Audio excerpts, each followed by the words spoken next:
빅뱅이라고 하는 천문학의 이론이 있습니다. 빅뱅이라는 뜻은 대폭발이라는 뜻입니다. 우주의 탄생이 바로 이 빅뱅, 대폭발에서 시작되었다는 이론인데요. 이 빅뱅이라는 대폭발과 함께 이 우주가 시작되고 그 한 점에서 가공할 만한 팽창을 일으켜서 현재의 우주가 되었다는 이론입니다. 그래서 많은 신앙인들이 이 빅뱅을 천지창조의 첫 순간과 연결시켜서 생각하기도 합니다. 창세기 첫 부분에 보면은 하나님께서 천지를 창조하실 때의 태초에 빛이 있으라, let there be light, 빛이 있으라 하시며 창조하지 않으셨습니까?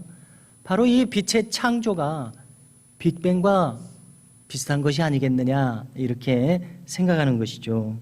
그런데 이번 달 가이드 포스트지를 보면 2022년에 국내에 최초로 또한 세계에서는 7번째로 우리나라가 달 탐사선 다누리호를 띄우게 되는데요. 이것은 성공한 것입니다. 관련된 한국항공우주연구원에 이 김방엽 박사라는 분이 있는데 이분이 신앙인으로서 인터뷰를 합니다. 빅뱅을 설명하는 내용이 이렇게 나와 있더라고요. 빅뱅 이론의 계산법에 따르면은 대폭발 직후에 1나노초의 시간, 나노초는 10억분의 1이나 된다고 합니다. 그렇게 짧은 시간에 10억분의 1초 나노초에 가로 세로 높이 1cm 크기의 우주가 되는데 이 우주의 무게가 무려 1,000경 킬로그램이 되어야지만 현재의 우주가 존재한다는 겁니다. 그래서 이 무게에서 1g이라도 오차가 있게 되면은 슈퍼컴퓨터로 계산을 할 때에 현재의 우주가 존재할 수 없는 수치로 계산이 된다는 것입니다. 그래서 이 질량은 10의 23승분의 1g의 차이인데 이런 놀라운 확률로, 이런 희박한 확률로 현재의 우주가 있을 수도 있었고 없을 수도 있었다는 이런 과학적인 분석입니다. 참 놀랍게도 과학이라고 하는 것이 대단히 세미하고 정확한 것처럼 우리가 늘 생각되지만 말입니다. 이러한 희박한 확률을 믿는 신앙과 같은 믿음 위에 과학 이론이 세워져 있다는 것이 참 놀랍습니다. 그래서 이 김방엽 박사 이분은 천문학을 세워나갈 때에 이러한 희박한 확률도 믿음으로써 학문이 성립될 수 있다면은 어찌 하나님의 존재를 믿지 않을 수 있겠느냐고 자신은 생각하게 되더라는 것입니다. 참 흥미롭습니다. 사람은 제각각입니다. 수만 명이면 수만 명의 생각의 줄기가 있을 텐데요. 이분의 이 생각을, 이 논리를 따라가서 신앙을 이렇게 가질 수 있다면은 그야말로 이분 나름의 특별한 하나님의 은혜를 받고 신앙의 세계로 들어온 것 같습니다. 그리고 그의 계속되는 인터뷰를 보면은 실제로 그가 신앙을 가지게 된 것도 군 생활에 말년병장 시절에 이 부대에서 인원수를 채워야 되는 그런 게 있지 않습니까? 자기가 제일 시간이 많은 사람이라서 신앙 수련회에 자기가 끌려갔다는 겁니다. 그래서 이제 거기에서 군대 교회 목사님이 강사로 서셨는데 이 군대에 또 세례받는 것이 있지 않습니까? 또 이 할당량을 채워야 하는 그런 것이 있지 않습니까? 그래서 그런지 이 목사님께서 오늘 신앙을 결단하라고 아주 여러 시간 강제하듯이 강요하듯이 말씀을 전하시더라는 겁니다. 그래서 자신이 생각하기를 그러면은 지금부터 하나님이 계시다고 이제 상정하고서 모든 것을 한번 시작해 보자, 이런 마음이 들어서 하나님을 그렇게 믿기로 결심해서 오늘에 이르렀다라고 이야기하더라고요. 우리가 구레네 시몬이 억지로 십자가를 졌고 그의 자녀들이 다 초대교회의 훌륭한 신앙인이요 지도자였던 것을 성경에서 읽게 되는데요, 이처럼 억지로 신앙생활을 하는 것도 하나님의 이끄시는 방법이구나, 이런 생각을 하게 됩니다. 오늘 본문은 잘 아시는 내용입니다. 유명한 사도 바울의 자기 간증입니다. 그가 이렇게 간증하는 특별한 이유가 있습니다. 그 이유는 하나님의 은혜가 크게 역사해서 자기가 사도의 이 소명을 받들고 있다는 겁니다. 이렇게 말하게 된 데는 당시 이 고린도 교회에 문제가 있었습니다. 자신이 직접 개척하여 세운 교회임에도 불구하고 떠나 있을 때 오고 가는 많은 사람들 중에 그릇된 성경 교사들도 왔다 갔다 하게 되는데, 이 사람들이 사도 바울을 폄하하는 겁니다. 흠집을 내는 겁니다. 저 사람은 진정한 사도가 아니다, 막 이렇게 이야기하는 겁니다. 그래서 하는 수 없이 자기 변호를 하게 되었습니다. 하나님의 은혜가 참으로 크게 역사해서 내가 오늘 이 자리에 있게 되었다, 이렇게 복음을 받들고 있다, 이걸 이렇게 하는 수 없이 변호하는 겁니다. 오늘 이런 간증까지 하면서까지 변호하는 겁니다.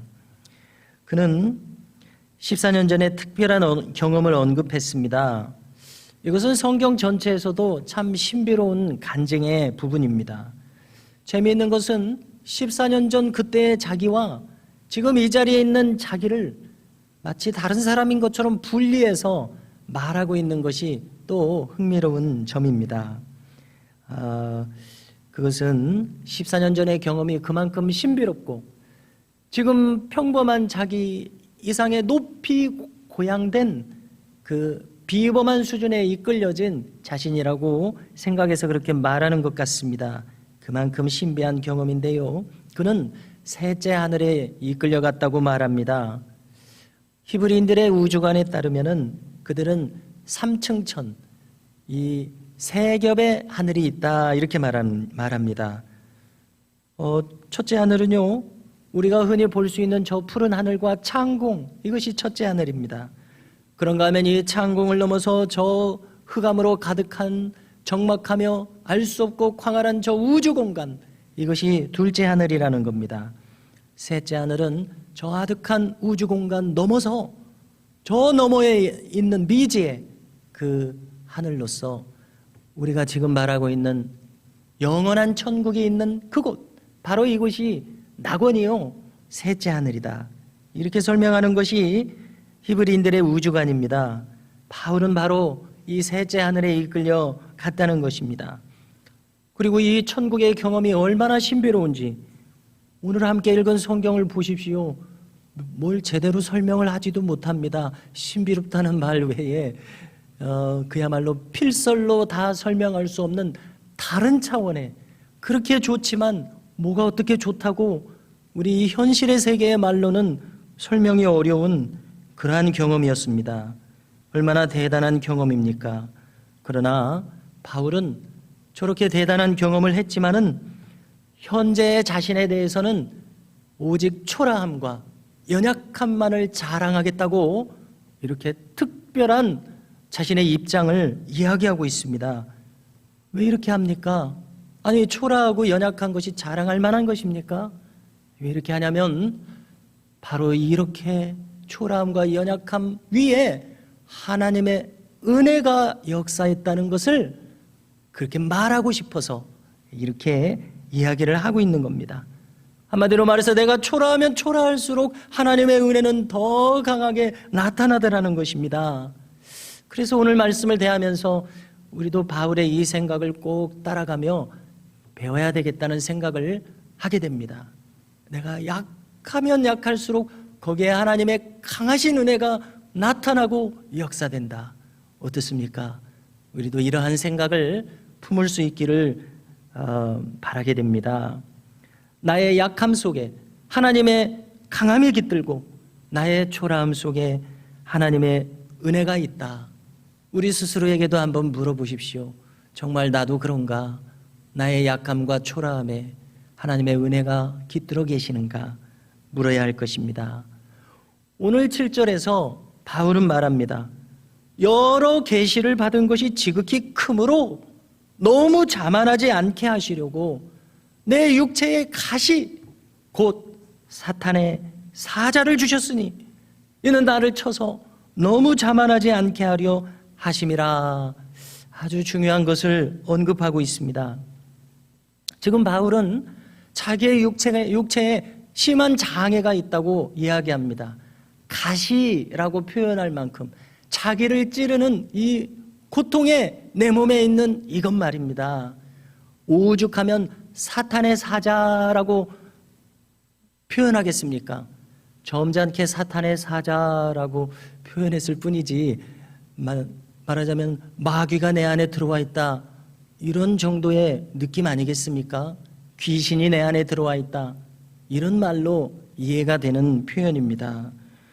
얼마나 괴로움을 주었으면, 얼마나 정신까지 피폐하게 만들었으면 이렇게까지 설명을 하겠는가 생각됩니다. 그래서 많은 성경학자들이 아니 바울에게 그만큼 괴로움을 주었다면 이것은 참 심각한 것이다. 아마 당시에도 흔했었던 질병인 간질병이 아니었을까. 참 딴 사람이 되도록 발작하게 만드는 거 아닙니까? 간질병이 아니었을까 이렇게 생각하는데요. 그름직한 설명을 성경 다른 곳에서 찾아볼 수도 있습니다. 그것은 갈라디아서 4장 14절을 참고했을 때 이런 생각이 어느 정도 가능합니다. 그 구절을 읽어드리면요, 그는 갈라디아 교인들에게 말합니다.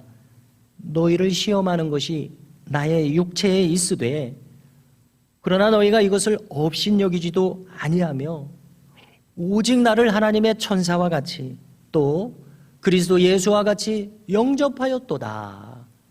감사를 지금 표현하고 있습니다. 나를 업신여기지 아니하였다. 그러면은 도대체 바울을 업신여길 수 있을 만한 상황이 무엇이었을까? 이런 추정을 해보는데요. 이렇게 생각하는 성경학자들은 이렇게 상상을 합니다. 그가 갈라디아 교회에서 전도하느라고 강단에서 말씀을 전하고 있는 상황입니다. 그런데 하필이면 갑자기 그 말씀을 전하는 설교석상에서 간질병이 발작이 일어나는 겁니다. 그래서 그 자리에서는 이건 자기 자신이 아니지 않습니까? 그냥 경련을 일으키며 쓰러지는 겁니다. 저도 이 발작의 순간을 본 적이 있는데요. 완전히 이제 눈이 돌아가면서 입에 거품을 물면서 이를 갈면서 경련을 일으키고 자기를 통제하지 못하고 쓰러집니다. 그래서 입에 이 수건을 물려야 된다는 겁니다. 왜냐하면 자기도 지금 인사불성의 상황 속에서 혀를 물을 수도 있어서 이렇게 해줘야 된다는 겁니다. 그런데 놀랍게도 한 몇 분 지나면 또 훌훌 털고 멀쩡하게 일어나더라고요. 그래서 그렇게 일상생활에 그리 큰 지장이 있는 것은 아닌 것 같더라고요. 그런데 그 경련하는 모습이 대단히 심각해 보입니다. 딴 사람이 되니까요. 그래서 이러한 상황을 상정해 볼 때에 사도 바울이 만일 설교하다가 갑자기 쓰러졌다면 사람들이 깜짝 놀랄 뿐만이 아니라 아니 저 사람 하나님의 지금 종이라고 스스로 말하고 있었지 않은가?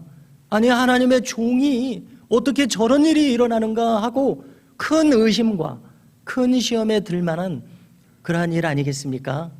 그런데 놀랍게도 너무나 고맙게도 갈라디아 분들이 참 진실되고 너그러운 분들이어서 바울을 하나님의 종으로 그럼에도 불구하고 인정하고 얼마나 깍듯이 생각하는지 너희가 나에게 자기 눈이라도 빼어 줄 수 있으면 주었으리라 이렇게까지 이야기를 하고 있는 것을 읽게 됩니다. 감사하고 귀한 일이죠. 한편 세간에서는 이 간질병을 천재의 질병이다 이런 말도 있더라고요. 그래서 바울도 이 간질병으로 짐작이 됩니다마는 인류 역사상 저 러시아의 대문호 도스토예프스키도, 또 빈센트 반 고호도, 아이작 뉴턴도, 또 그런가 하면 나폴레옹이나 로마의 율리우스 시저도 이 간지를 알았다고 보고되고 있습니다. 자, 문제는 바울이 발작하며 쓰러졌을 때, 이제 가정해 볼 때에 참 얼마나 시험에 들 만한 일이겠습니까?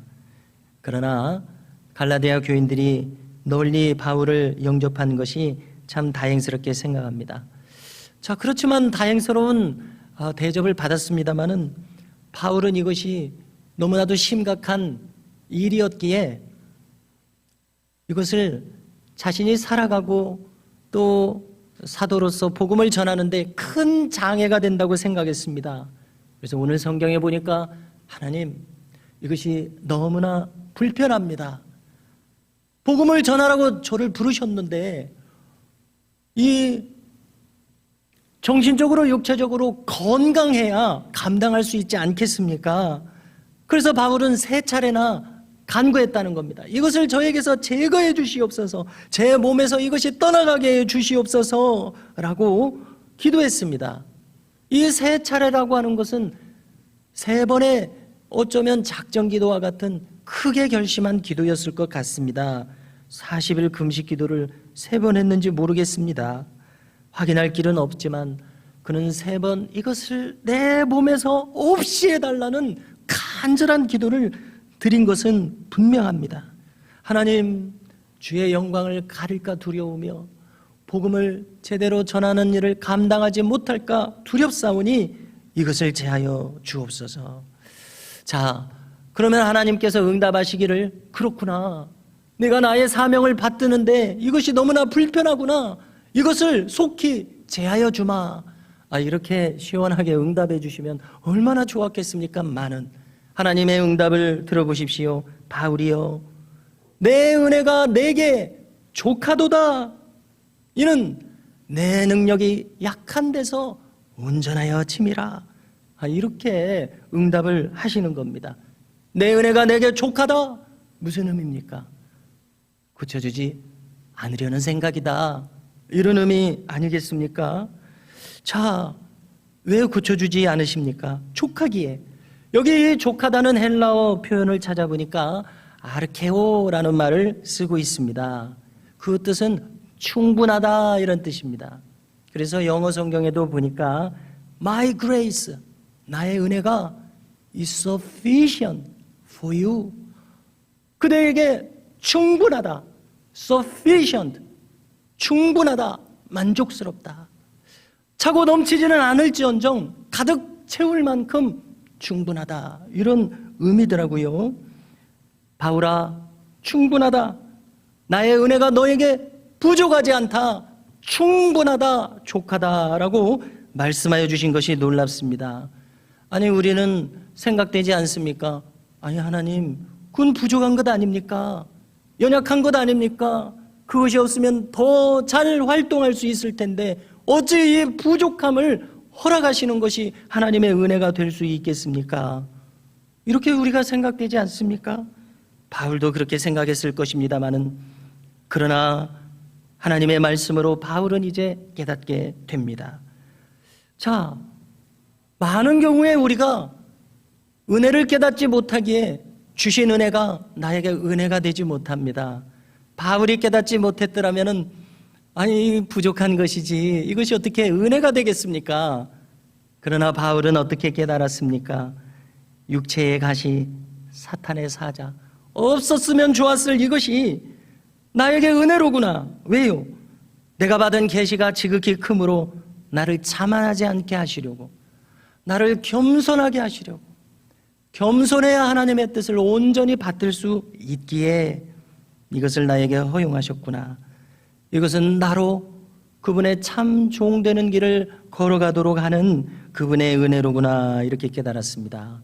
성도 여러분, 함께 생각할 수 있기를 바랍니다.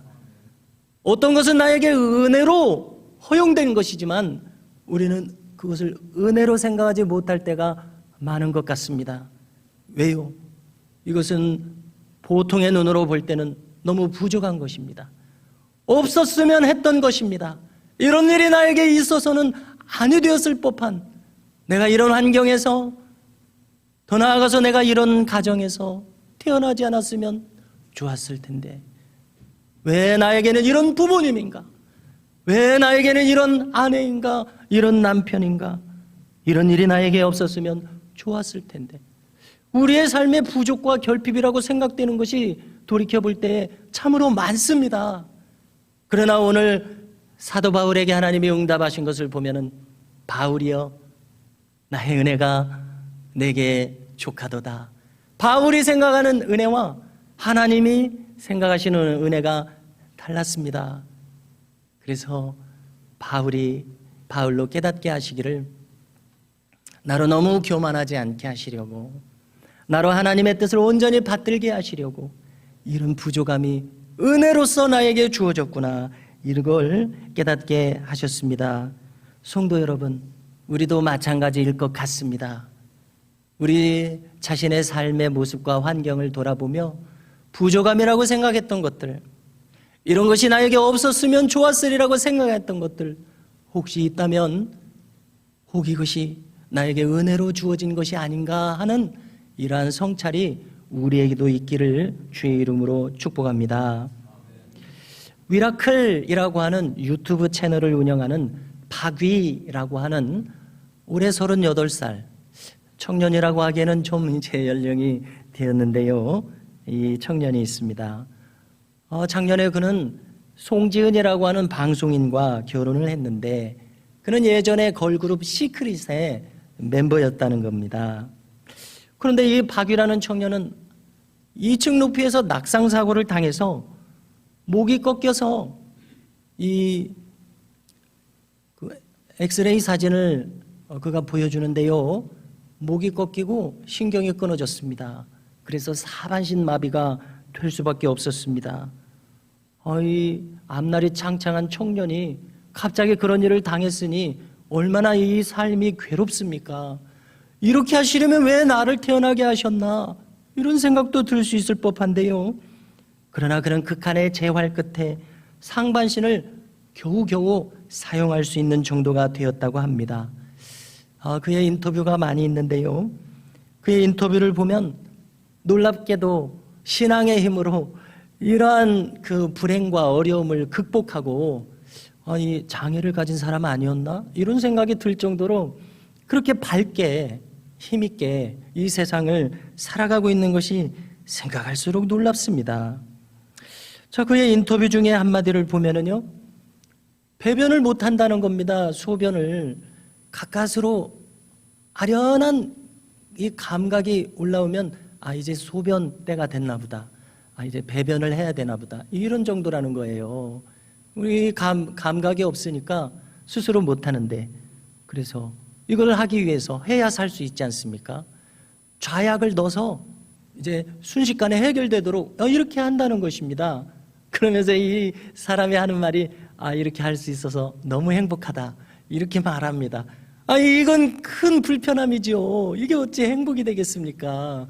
참 어떻게 이렇게 생각이 이렇게 긍정적으로 바뀔 수 있는지 참 놀라운 청년인데요, 그는 처음에는 나에게 왜 이런 일이 있습니까?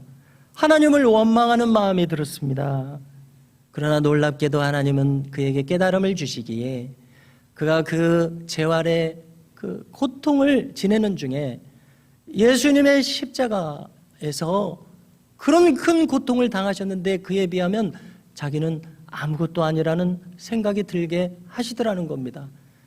보통의 우리로서는 그걸 어떻게 견딜 수 있나, 이런 생각이 들 정도인데요, 십자가에 비하면 나는 아무것도 아니라는, 어떻게 그런 생각을 할 수 있는지 모르겠습니다. 그래서 그 고통을 십자가에 당하시며 나의 죄를 대신 지셨기에 오늘 나의 새로운 삶이 있다고 그는 깨달았던 것입니다. 이러한 깨달음 속에서 성경을 보니까 성경은 약한 자들을 사용하시는 이야기들 하는 겁니다.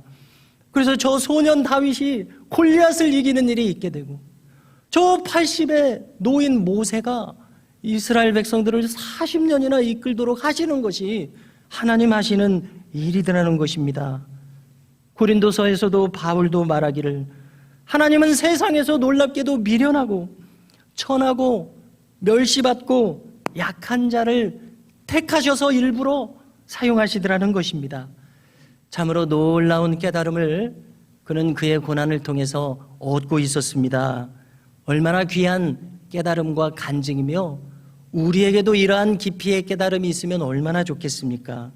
성도 여러분, 나에게도 혹 있을 이 연약함으로 괴로운 시간을 어쩌면 수많은 시간 보내셨을지 모르겠습니다. 그러나 오늘 사도 바울의 생각을 따라서 그에게 주신 하나님의 응답을 나도 한번 생각해 볼 수 있기를 바랍니다. 하나님의 응답이 무엇이었습니까? 내 은혜가 내게 족하도다. 바울이여 충분하노라. My grace is sufficient for you. 너에게 충분하다. 난 충분한 은혜를 주었노라. 얼마나 놀랍습니까? 이런 결핍이 없습니다. 이런 괴로움과 환난이 없습니다. 그러나 하나님은 말씀하셨습니다. 나의 은혜가 너에게 충분하다. 족하노라. 성도 여러분, 우리에게도 혹 있을 이 연약함과 이 아픔이 있다면은 이 나의 약함과 아픔 위에도 하나님의 은혜가 머물러 있을 수 있겠구나라는 이 헤아림과 깨달음, 믿음이 우리에게도 생길 수 있기를 바랍니다. 그리하여 우리의 기도가 하나님, 저의 이 없었으면 하는 이 약함 위에 하나님의 은혜가 분명히 보여지게 하옵소서. 이것이 우리의 기도가 되기를 주의 이름으로 축복합니다.